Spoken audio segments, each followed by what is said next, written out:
Well, 1981 pins the production period for this one, doesn't it? Charles and Diana commemorative wedding mug. The classic headshots, slightly cartoonized rather than straight photographs with the Diane and Prince of Wales crests. Feathers on the back with Diane again. A little bit of moulding on this. This one's nice because it's Duchess, it's bone china as opposed to earthenware, and there's something quite aesthetically pleasing about this. They've put a bit of moulding into the walls, so it's almost rib moulded. A little bit of irregular scalloping coming up from that ribbing as it meets the top rim.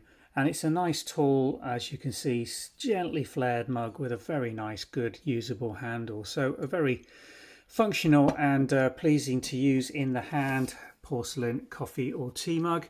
If you're a royal fan then, or a collector of commemorative china, then this one's becoming increasingly difficult to find in good bright condition because so many of them got used really heavily, stuck through dishwashers and everything, and faded quite badly in the gilt when obviously this one hasn't had that. It's been used very lightly and displayed mainly, I should think, since 1981 through to today, hence its very bright good condition. Duchess crown marks on the base, made in England obviously, and a nice clean example of a bone china commemorative 1981 Charles and Diana mug. Thanks for watching.